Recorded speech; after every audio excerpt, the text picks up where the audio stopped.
Hi, this is Jeremy, the Tall Trainer, and I'm here with Dr. Bonnie Cronin, and she's been an incredible help to my wife and my mother, actually, with some various issues that they've had, and I've learned a lot from some of the stuff that she's done with them, and I see a definite need that a lot of us have for some of the knowledge, information, and abilities that she has. And so what I want to try to do is use this as a chance to introduce her a little bit, but also to give you some ideas on how to deal with maybe some issues and problems that you're currently dealing with that maybe you think have only one solution, but there may be another way to go about doing it that may be even more healthy, and instead of treating a symptom, maybe actually going for the cause of something.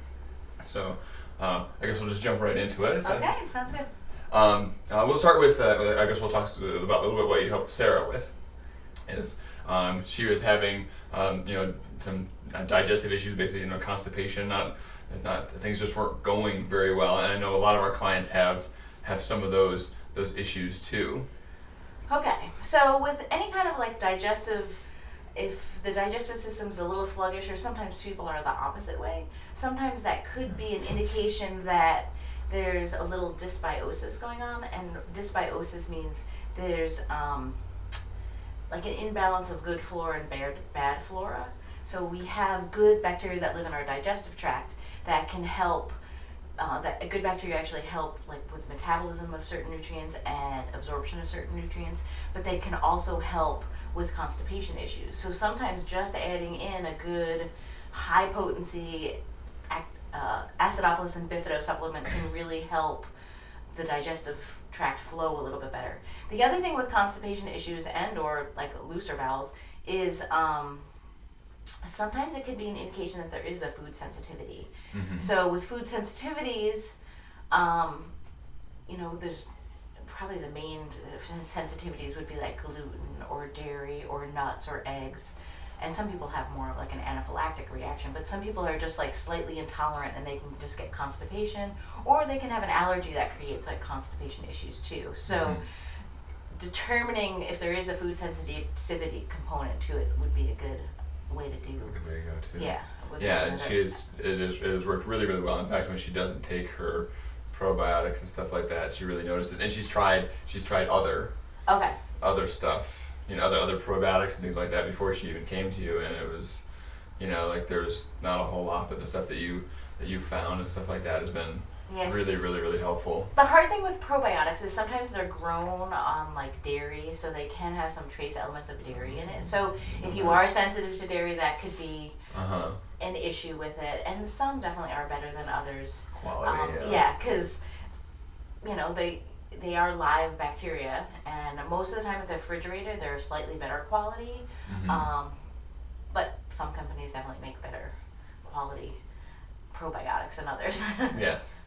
So I know definitely if some of you guys have some of that issues, you may want to look into some of that stuff, and Yeah, and as for food sensitivities, there's a couple of ways people can kind of figure out if they are sensitive to a food. You can do a full-blown elimination diet where you would eliminate all the main food allergens. So as I said before, it'd be gluten, dairy, sugar, soy's another one, nuts, eggs are kind of at the top of the list. So what you would be eating would be more vegetables, fruit, rice, quinoa, buckwheat, non-gluten grains would be okay. And fruit as well. And protein sources. I usually recommend more lean protein sources like chicken or turkey or fish, or nuts and seeds, if you're not sensitive to the nuts and seeds. And you can eliminate it. I usually have people do it for 2 weeks or 4 weeks, and then reintroduce one food at a time and wait. It's supposed to be 3 days between each introduction, but usually people, if they have a food sensitivity, they can figure it out within 2 days. So they might notice, people have different symptoms when they reintroduce. So sometimes it could be a joint that starts aching, if they've had some joint issues. Sometimes it could be headaches. Sometimes their digestive tract just gets sluggish.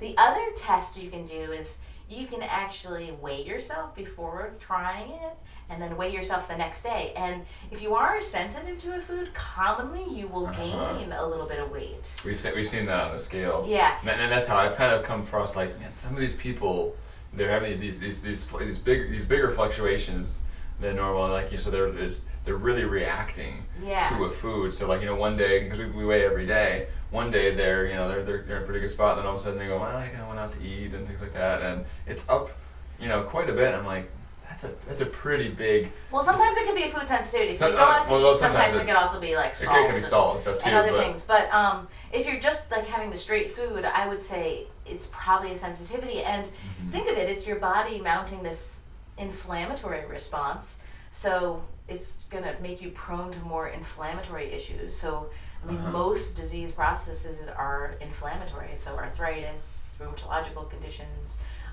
even osteoporosis, and I mean, there's a lot. Most diseases are inflammatory. even like the C word and Yeah, things like yeah. that. I mean, Yeah. that's some of those things.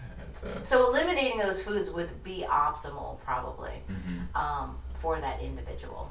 So if you have them tracking their diet, you can just look at what they ate the day or two before and say, is there some sort of correlation here, and maybe try to eliminate that for a period of time. The other way I have people do it, because sometimes the eliminations diets it's seem pretty. it's a little challenging. intense. It's challenging for a lot of people. Yeah. Is you could eliminate one food for like 2 weeks, and then reintroduce that food. If you think that's one of the If you ones. think that's one of the ones. So, like for example, with the dairy, a lot of times some of the symptoms, they might have a history of asthma or eczema or allergies. Dairy is common with those ones. So that would be one thing I would think of. Or if they have a lot of postnasal drip, dairy could be it. Sometimes gluten can be it. But you could eliminate dairy for that 2 weeks. And when I have people reintroduce dairy, I do have them do things separate. So I have them do yogurt separate from cheese, separate from milk. Because a lot of people can tolerate yogurt better than the other two, or they can tolerate cheese better than the other two. So which one might they try to bring in first? I would to probably check? do yogurt. Try yogurt for Yogurt. for 2 or 3 days. And do a plain yogurt, not one that's full of a lot of sugar. Yeah. Because sugar can be another factor that's very inflammatory too. And then is there cheese or milk? Which one maybe would you? I would probably the same, recommend or cheese first. try cheese first before just straight milk. Because a lot of people are very sensitive to milk. And I actually, in general, don't I don't recommend a lot of dairy in your diet, because it does tend to be more inflammatory, and a lot of people are more sensitive to it. So I always say have it on the very small side, and definitely not every day in your diet. I try to limit mine as much because it doesn't agree in my system, so it's an encouragement to me to not have it so much. And the thing that I like to think of, like for you, if you are very sensitive to it, just think of it, your digestive tract is creating that like inflammatory response. You're fine, you're young right now, but when you're 60, 70, or 80, it might create more arthritis issues in your Constant body. inflammation. Yeah, Not so really good, in the long run, it'd probably be better for you not to have it in your diet. Usually once a year, I try I forget it, and I think ice cream sounds like a really good idea, and then I have it, and it tastes. I love it. It tastes wonderful. Yeah. But once it hits my system, it's like, I'm uncomfortable for hours and hours afterwards. Is it all dairy or just ice cream? I don't usually have a lot of other dairy. We do almond milk in the cereal and things like that. So that's it. It's usually the time when I may have. I mean, there might be like a slice of cheese on something, on a meal or something like that. Like sometimes there's trace amounts, but that's like kind of like if I have ice cream, that's usually like the most dairy I would ever have in one time. And so I usually. I may end up doing it again this summer. It's just one of those things that I'm like, it just looks so good. But you know what? You can make ice cream with almond milk and fruit in an ice cream maker. So, I mean, you could try different we might have to forms of ice cream. It's good not to have it too probably for the extra calories. But I mean, if you didn't put any sugar in it and put like sweetened fruit, you can make your own. That sounds really good. Bill has done some stuff with making some non-dairy ice cream and stuff like that. He experiments with lots of recipes and things. He's pretty fun that way. And I found some cool recipes because I have a 20-month-old, and I'm always trying to find him like something to eat besides vegetables and fruit. And he doesn't have gluten or much dairy in his diet, so I try to get a lot of vegetables in. And I found these cookies that I make with it's mushed bananas and gluten-free oats, and sometimes I'll put nuts in it, so it doesn't even have any sugar in it.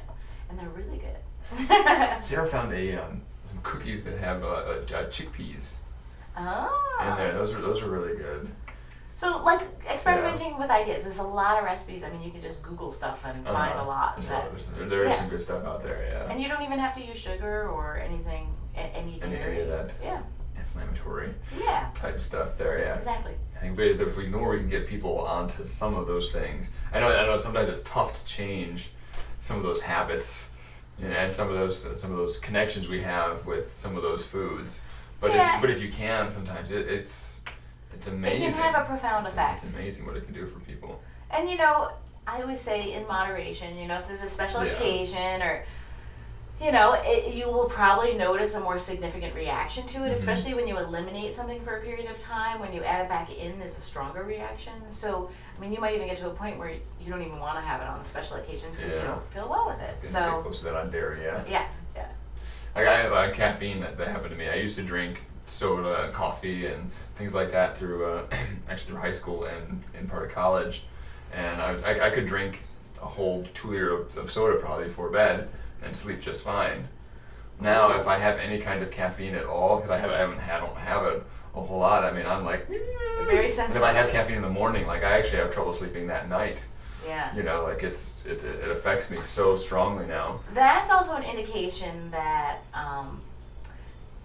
usually when people are so sensitive to caffeine, it could be an indication that one of their biotransformation processes in the liver is a little sluggish. Oh. So there's like phase 1 and phase 2 detox. So it just indicates that there's a little sluggishness in there. So, and I do think when you eat cleaner, you do get more sensitive to things. So just be aware of that.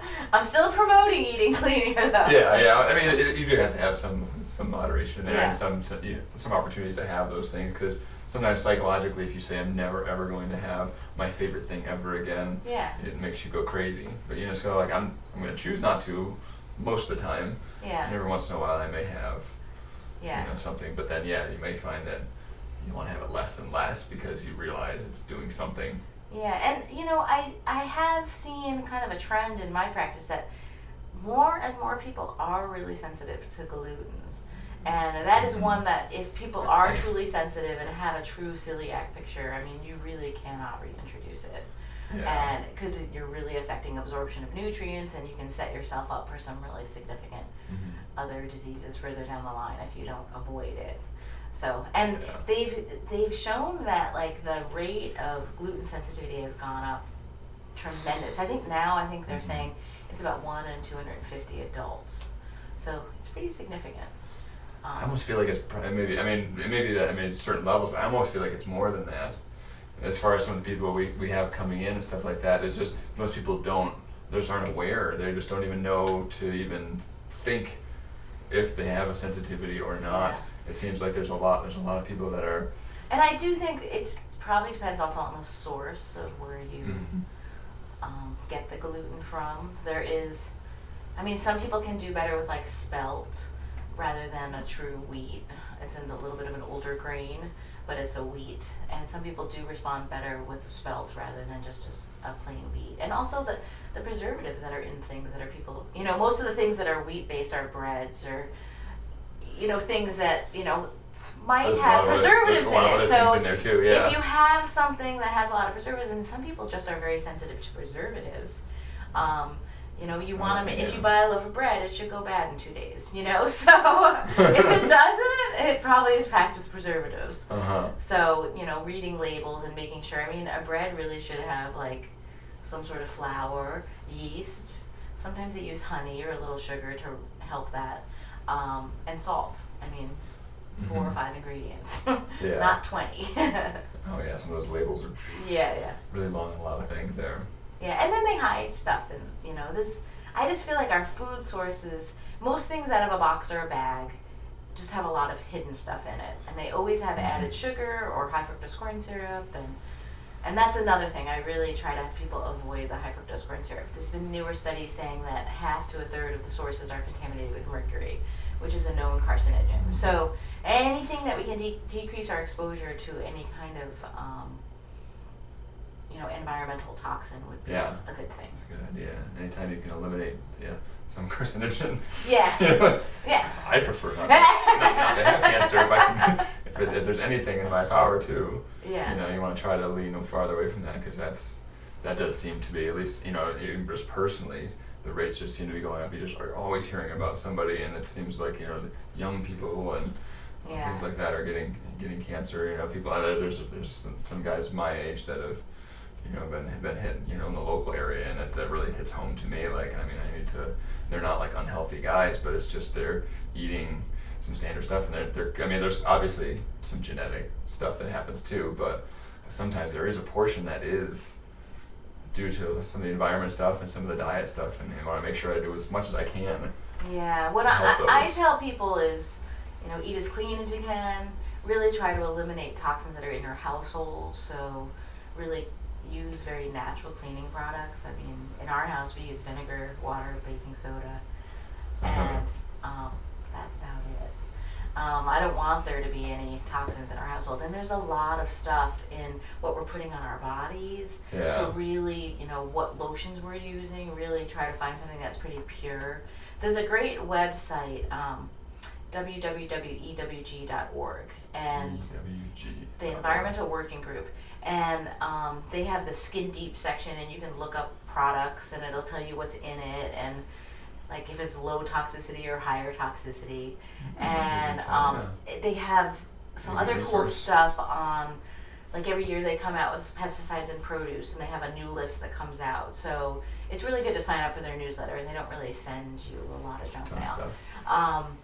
But that's a really good resource for people to look at things. Because really trying to limit our exposures. I mean, there's some things we have no control over, you know, things, air pollutions and stuff like that. But, you know, clean water, clean food, and safe products to use in our bodies and homes, you know. Especially our daily things we interact with daily. Yeah. So. And really, like, you know, eliminating, like, antiperspirants. I mean, they contain aluminum, and there's been some links with aluminum and Alzheimer's and neurological stuff. So really try to tell people not to use them, using more salt-based, you know, deodorants. Yeah, we switched over to more of a deodorant, not so much an antiperspirant. Yeah. And, there's a little bit, you gotta maybe apply maybe a little more often or something like that sometimes. You kind of have to shower every day. There's a little bit you have to work on with that, but, just trying to make things a little bit less toxic for your body. Yeah. Yeah. I've been seeing that trend too, like very young people coming in with cancer, and it's scary. And as far as the genetic component, I mean, I definitely think there is the genetic component, but they have shown that you can affect the expression or not expression of genes depending on the environment that you're in. So the environment, meaning the foods that we eat, the environment, our homes that we're in, we can affect things. So you can turn on genes or turn off genes. So some of it's genetic, but a lot of it's environmental. It's nice to know that maybe there's it's nice to know there's something you can do. Sometimes it's tough to know if there's something you could do when you come across actually having that issue. Yeah. Because then but sometimes it may still not be too late. Yeah. You may be able to fight better by changing, by maybe turning off the genes, even though they're already starting to express. Yes. You might be able to fight the cancer, fight through that better by changing your environment. Yeah. And for everybody, I mean, it's definitely anything that you can do to kind of clean up your body will help. Sweating and exercise is really important too for eliminating toxins and makes you drink more water. Yeah. Well, yeah, and then we want to look at like all the areas of elimination, and our skin and sweating is one of our huge areas of elimination, as well as the digestive tract. It's like peeing out your skin. Yeah, there you go. So drink your water and exercise with a tall trainer. Right? And write down stuff when you're done, because you're eliminating all of the things. Let's see. On the food sensitivities, what kind of symptoms and things? Some people are trying to figure out like what kind of problems could be caused by a food sensitivity. Oh, there's lots. There's lots of different. Maybe like just like the main ones I see people coming in with. Headaches. What I've seen lately is people, once they eliminate those foods, they're like, wow, I sleep so much better. Which I don't know, in my research, I don't remember insomnia being one of the issues, but a lot of people will feel like I sleep so much more sound. But headaches are big ones, arthritis conditions, so any kind of pain issue, muscle aches, digestive issues, of course, whether it's constipation, reflux, sometimes can be another issue. Those are the main ones. Any kind of IBS symptom. Skin ailments can be another one. If you tend to get eczema, any kind of allergies, even environmental, you can have like a decreased response if you eliminate a food, because you're eliminating one of the allergens. So less load on the body, kind of. Yeah. And think about it, like if you are allergic to a lot of grasses, you probably should avoid wheat, as it is a grass. We don't think about those things. Sure, Same with like mold. If you are sensitive to molds, like certain foods, like peanuts and peanut butter tend to contain a lot of mold. It's called aflatoxin, and it's in all, whether it's organic or not. They just develop this mold on it, and it's in all peanut butter. They tend to have these toxins in it, and again, that's another carcinogen. So I have people try to avoid a lot of peanuts. They're not the best nut to have. They're a legume, actually, not a nut anyway. That's a good list. I mean, I think that should be really helpful to people, because I know. I mean, I can almost name people. I won't name people, obviously, but that I know that are having some of these problems. And I think there is a like a nutrition component to that, and I think it's. I want them to find it. Yes. You can't make them find it, but because if they can find it, I mean, if they're having arthritis symptoms, they're having indigestion, or and possibly not sleep, that could be a factor as well. I mean, there's a lot of our clients are dealing with a lot of these problems, and to know that some of it can be traced into the food. I mean, they could possibly solve the problem. Yeah. With changing their diet. I mean, it's not a guarantee, but it's possible they could change it dramatically. It works for my mom. Yeah. The other thing is sometimes, like, for women, like the change of life, going through like the menopausal years, sometimes you are a little more sensitive to foods during that time. So some people notice, like, if they eat too much, they're just more, having more menopausal symptoms, whether it's hot flashes or night sweats, or if they tend to be very sensitive to alcohol and caffeine, so it'll increase some of their symptoms. So, chocolate and coffee, and will be a little bit more sensitive around that time. So really trying to avoid or do very minimal would be helpful for the change of life. So, the change of life there. Take that into account. Yes. While you're going through that. My mom, what is this? The nightshades thing? I'm not even that clear on it as well. So the nightshades I know that bothers her a lot, and it's almost an instant reaction for her when she does have stuff like that. Like, so she responds pretty. The nightshades it's a Solanaceae family, and they grow at night. The vegetables are peppers and eggplant and tomatoes are like the three big ones. And potatoes are in that group? And potatoes. Okay. So those are the main ones. And for a lot of individuals, they do create more inflammation. So it kind of triggers that inflammatory process. So with any kind of arthritis issue, that's one of the things I might recommend eliminating. Now, some people can handle them okay, and other people are a little more sensitive. So it kind of depends on the person. And really trying to figure out what works for you and what you notice when you eat certain foods. Well, that's interesting. I did not know that. Maybe it's not an instant reaction, but it's like the next day. Okay. Like she a lot of times she'll have that, like you're saying, like a joint thing or something like that. Or feel a little stiff in the morning. Things will feel stiffer, and she'll be like, because every once in a while, she does have something that's out of there. And but then you go, oh, well, yeah, I did it, and then it's almost like a reminder of like, yeah, that's still there, still something, and it does help her kind of make choices to avoid it more often.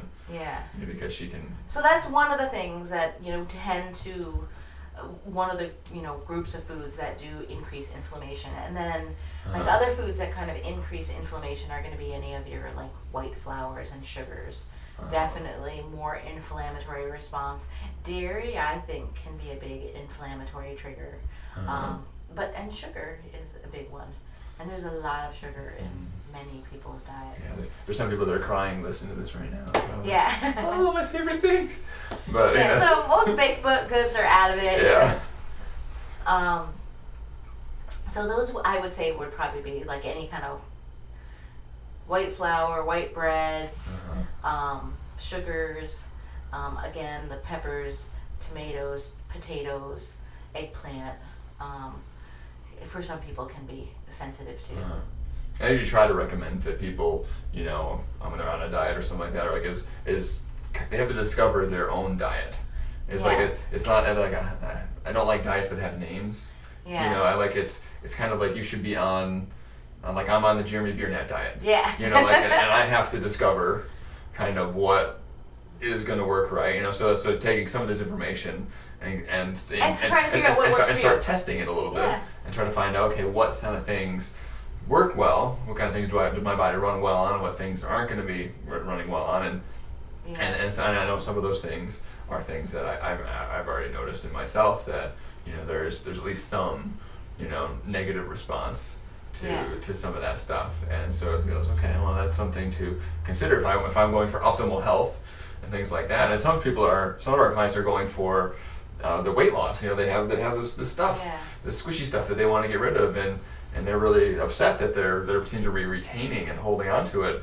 And it's like some of that is in this change. It's going to be harder to get rid of if you're inflamed. There are other factors that can affect, like the inability to lose weight too. I mean, sometimes if our body does need to be a little more detoxed, that can affect things because your body won't release stuff until it's ready to handle it almost. So if you do need to do a little bit more detox, sometimes that can be kind of like holding people back. Also, sometimes hormonal shifts or more stress and the adrenal response can definitely play a role, especially more like abdominal weight. So you can see that in some people that their personality. Sometimes there's other things that are kind of holding people back too. So and sometimes that can be tricky because sometimes with adrenal stuff, sometimes even certain exercises might be too much. Like if you ever work with people who like some of the things that you do, it's like they just fatigue quick or get very sore and respond a little differently than other people. They probably need some adrenal support. Might be another thing to consider. There was one other thing I was going to talk about. I was just thinking there was a question I was going to ask about what you just said. The first part of what you said.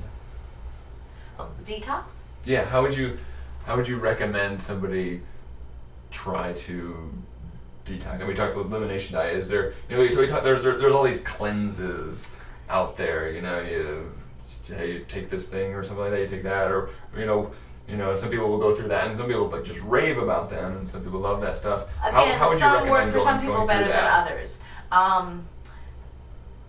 There's lots of different ways to do detoxes. I do have like a detox diet I have people follow, which is very simple eating. So vegetables, fruit, nuts, seeds, and protein from lean sources, and then lots of water, eliminating coffee, sugar, all the white stuff. So that's like one way. I mean, some people can just do like a detox diet.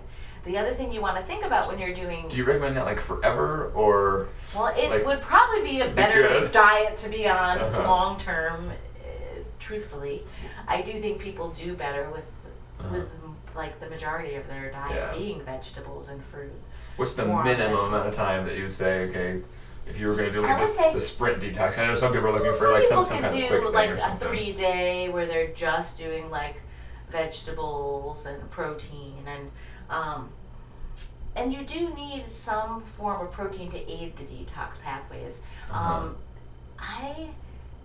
There are people that do like juice fasts. I never recommend anything long term, especially if you have any like major health conditions or being monitored, because sometimes it can trigger like other things going on when you're really decreasing the amount of calories that you have in a day. It can create like gallbladder issues, and I never recommend any kind of like detox where you're consuming tons of oil to help flush the liver and gallbladder. I think it can be dangerous. You can actually flush out stones and cause pancreatitis, and so you do have to be careful about how you do things. So any of the ones with a high amount of oil, I usually try to avoid.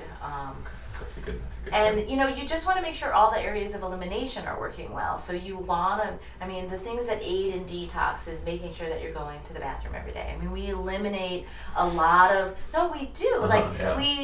We eat foods that, you know, have this stuff in our foods, there's bacteria, there's toxins, and lots of different things that we consume, and it goes into our digestive tract, things are absorbed, everything goes to the liver, is kind of filtered out, and then whatever needs to be discarded, a lot of stuff is secreted in our bile, which then helps digestion, but also binds to fiber in our digestive tract and is eliminated when we have bowel movements. So making sure that's working well, making sure we're getting adequate fiber in so that we can eliminate those toxins a little bit better, getting adequate water so that our kidney helps clear things, and then the biotransformation processes of the liver require a lot of water and hydrolysis reaction. So you know, you want that to work well, and you want the liver basically makes those processes, detox pathways, actually make things more soluble so you can excrete them in your urine, and you can excrete them through your sweat, you know. So making sure that you're sweating well. Some people don't have a really good sweat. Sometimes skin brushing can be very helpful in aiding and helping the skin sweat a little bit better. So is it like kind of cleaning off the it like kind of a top helps. layer or something? You can use like a loofah sponge. There's a few ways you can do it. You can do more exfoliation and more rigorous with like a loofah, and I usually recommend everybody do like strokes towards their heart to aid like lymphatic drainage. And then there's actual like skin brushing where you use a soft bristle brush and you do very light strokes, and that's again towards your heart to help aid in lymphatic drainage. All the lymph system kind of drains into the thoracic duct here. So there's a couple of ways you can kind of aid the detox through the skin. Sauna is another way to do aid the detox. It kind of helps the body creates a lot of sweat there. Yeah, I usually recommend like lower heat saunas. Lower heat, maybe longer time, or 30 to 60 minutes. If you could do that, you know, once a week or a couple of times a week, they've shown that to be effective. There's lots of different ways to approach detoxes and elimination. But really try what we. I was thinking of water. So I know there's a lot of different, like you have this much water, you have that much water. What do you say is like to recommend to people with drinking water? Like how much should they have? I usually recommend half your body weight in ounces of water per day. Okay, kind of and then for like every cup of coffee and every hour of exercise, an extra cup. So kind of a lot. Yeah, it's a lot for a lot of people. Yeah, that do. And you know, some people really don't like drinking water, and it's also because they've kind of turned off that thirst mechanism. So the more you drink, you actually turn that back on, and you notice you will get more thirsty. So the first step is kind of to force it down a little bit. Yeah. And you know, really, it's sometimes a matter of time. And I know I see a lot of people who are teachers, and they really don't have the opportunity to go to the bathroom during the day when they're working, unfortunately. So you know, start drinking right when you get home from school. You know, and I usually recommend, you know, if you wake in the night to urinate, you know, not drinking about 2 hours before you go to bed, so you're not waking all the time because of that. That would be detrimental too. We want to make sure we're getting good sleep so that, you know, we can rebuild our bones and scavenge free radicals. And the sore muscles that we may we may get in some of our workouts. Yeah.